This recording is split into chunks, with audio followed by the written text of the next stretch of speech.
let's come on now to the period where you were you come back home, but you were facing these future treatments. Presumably, what was next? The chemotherapy?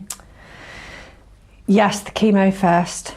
And tell the viewers and myself what you went through there. Okay, I didn't know what chemo was. You hear about people who've had cancer, they've had to have chemo, and I thought, what is chemo? What's all this about? Is it just a tablet you take or something? So anyway, my first day arrived for my chemotherapy, and basically it's a drip, kind of, they put it in your hand, but it's kind of a 6-hour kind of procedure. Yes. People think, in fact, I can remember one of my members of staff at my job, I can remember saying to them, I've got breast cancer, I shan't be into work for a while. And she was so rude and said, well, can't you come in the afternoons? See, this is kind of an ignorance if people don't understand what actually it is. Yes, that's a fair point. Yes.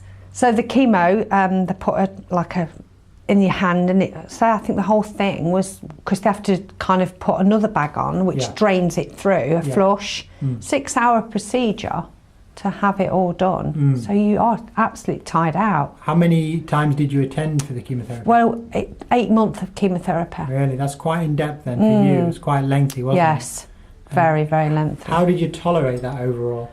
Do you know, I really don't know how I coped sometimes. But what kept me going, I thought, well, it's going to make me better, because the things I suffered with, I want everyone to know, just because this chemo done this to me, it doesn't mean they're going to get the same. Don't compare each other's cancer. You've got no way, it's completely different. Basically, my teeth were getting a little bit loose.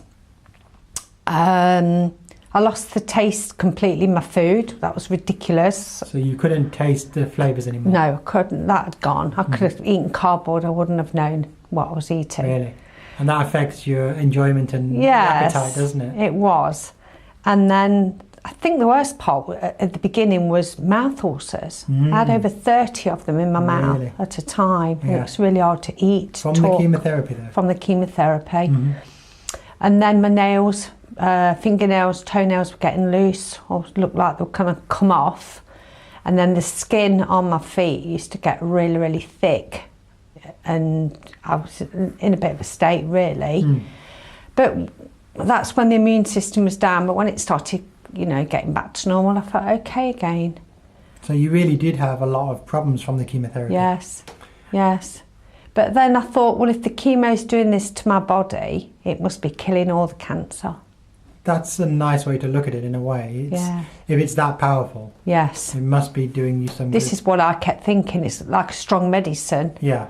So if it's killing, you know, or it's wrecking like all my skin on my tongue, all that were coming off, and it's causing all this soreness, then it's got to be doing something inside to be killing. And is that kind of a psychological tip, if you like, in order to get through it? Yes.